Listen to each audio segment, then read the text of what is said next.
The legend is that you realized you wanted to be a professional wrestler quite young. Yeah. So did you actually become a high school wrestler in part because you even had this ambition in your head? Not even in part, 100%. Like the plan was, I tell this story in stand up all the time. I was 5 years old. Cleveland didn't even have an arena. So we had to drive out to the Richfield Coliseum. That's where the Cavs played when I was a kid. And we sat in the farthest away seats, and there was no big Titantrons, no big shows. It was just entrances and guys came out. And after the show, we were so far away. I told my dad, I go, I want to be a wrestler. I want to do this. And he goes, okay, but you got to start wrestling in a little bit different style. So at 5 years old, he signed me up for just one or 2 days a week wrestling with my friends at my grade school.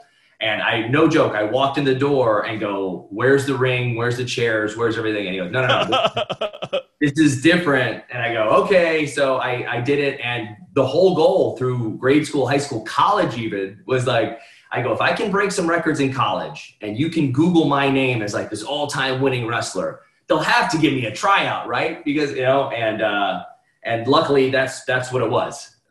Just because having a background where you can Google my name, and it was like, as I graduated, I broke the record for most wins at my school, which is one of the goals I had. That's actually a question, because when I was a kid, I had fanciful thoughts like, oh, I'm going to be a pro wrestler, and like I had some moniker, but nowhere near as action oriented as your ambition. So did your family have an athletic background? Like how realistic was this when you were hatching this plan back in first grade?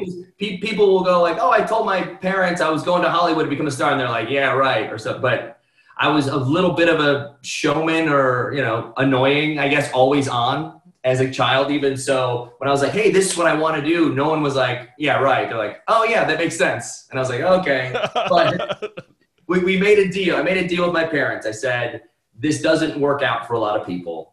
I will graduate college first to have something to fall back on. Back when that was a big deal, graduating college, when it made sense. Yeah, no, I remember. And I did that, and I go, once I graduate, then I'm gonna go to law school during the day and wrestling school at night. And it's I had it all planned out. And luckily, I moved to Arizona to live in my aunt and uncle's guest bedroom to have residency for a year, and then it would turn out that law school would be way cheaper than it would normally be. Had it all worked out, I never would have been able to do all the hours and do wrestling school and all that stuff. But while I was waiting to go to school at ASU, I got my tryout with WWE. So it all worked out somehow. Yeah, the fact that you had law school, as your back burner or your fallback, I gotta say, man, you dodged a bullet, because like you as like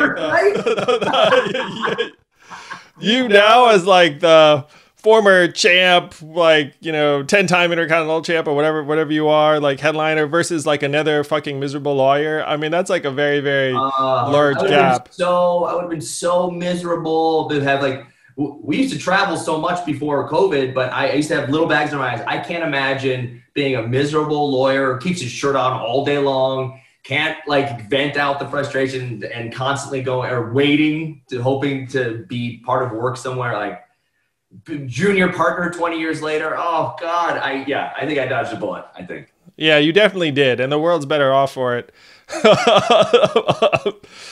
We didn't need Nic Nemeth, attorney at law. That's for sure. And I admire the fact that you've gotten it to a point where you are branching out and doing all of these things that are clearly just born of you, that are like 100% Nick.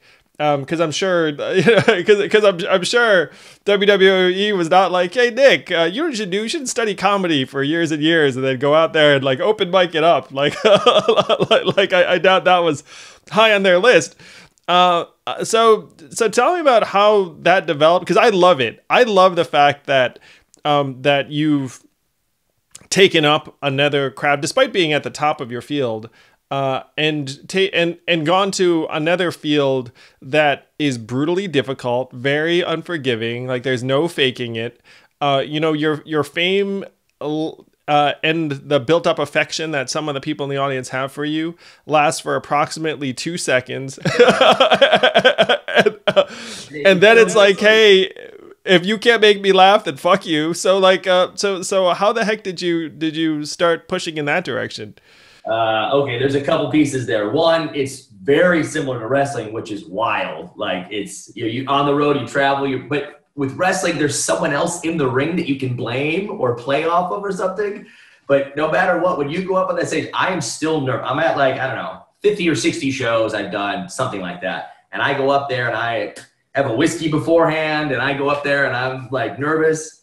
And you go, and all of a sudden you just see all these eyes on you. And if it's a wrestling ring, I'm 15 years in, I go, I know what I can do. We can get them back with something here. But if I go up there and stutter or miss a line and go talk over a word, and they're just staring there like this, like, you're really good at wrestling. Why does this suck? And you're like, oh God. But I also, so I kind of found like a loophole to where I get to try out my material, but also wrestling fans get to come and get their autographs or a picture with me or something. But then I do it beforehand, and then they have to sit through the show to deal with me working the material. So, but I'm also smart enough. I know there's gonna be a bunch of hardcore wrestling fans at my show. So I usually try and do a formula of like 20%, you read the internet, you know the rumors, little Brock Lesnar dig about him not showing up, or some kind of joke for the hardcore fans. And then there's like 20% more of like, they know who The Rock, John Cena, and Hulk Hogan is. And I'll be like, if the show sucked tonight, just tell them I was John Cena or whatever, and that's all you need to know. And then there's like comedy fans and people who just came to a show, and it's about 60% I do just me going to Chipotle, me wrestling in college, me on Tinder or Bumble or something, and at least whatever happens to me. So I find a happy medium, and then I'm very lucky that we can do, because at first I couldn't do, I'm headlining, I can't do an hour, no way in hell. And we found a way to Sarah Tiana, who is a pro comic and really funny, to where she went up ahead of me, she kills for 20 minutes, I would do 20 or 25 minutes, and then we would do a Q&A back and forth where we roast each other. We actually went on Comedy Central and did like a roast battle where we would roast each other, but also... Yeah, I saw that. It was pretty funny. That was fun. God, it was great. No, it was great, and you guys have great chemistry. You guys clearly are close friends. It's awesome you found a partner in comedy crime. It's wild. Just putting jokes online, and fans who are in some kind of entertainment. I just met Sarah walking into the Comedy Store in LA, just watching shows, and we talked, and then we became friends, and then we became friends to where we can kind of roast each other nonstop. And then now we have like this brother sister thing where we just roast each other the entire time, and it's fans, like it's the best part of the comedy show, because we're just riffing and having fun, and I'm not looking at my notes and sweating and trying to think of a punchline. We're just gonna go with it, and it's worked out really well. It's awesome. We've had so much fun with it. Again, so impressive. Like, the thing I love about it is that you clearly have such like a perpetual growth mindset, because like very, very few people who are at the top of the wrestling field getting like paid a lot of money would be like, I'm going to do this other thing that is going to be really difficult. It's going to be really difficult too. Yeah. Yeah, and not exactly like throwing money at me in the same way, and the rest of it, and the fact that you would line it up with your wrestling events, like it just shows the love. It's really impressive to me. I love that, and I want to be good at it, and I don't want to do the we know you from wrestling, hi, and they're already smiling when you walk out. And just tell some wrestling story or something, because one day, people do that, and one day that could be a thing, but I go, I'm actually trying to be a comic. So I'm working on material, so I'll stick in some stories so you guys stay in the seats and come to the show. But I am actually trying a setup and a punchline, and I've seen it, no response, and then the sweat just starts pouring down your face. Like, anyway, I was beating up John Cena the other day, and then they wake back up. But it seems like you have aspirations in a number of different directions, and you seem like the kind of person who's very, very goal-oriented. Like, what is a goal that you're pushing for, either in wrestling or in comedy or outside of those two?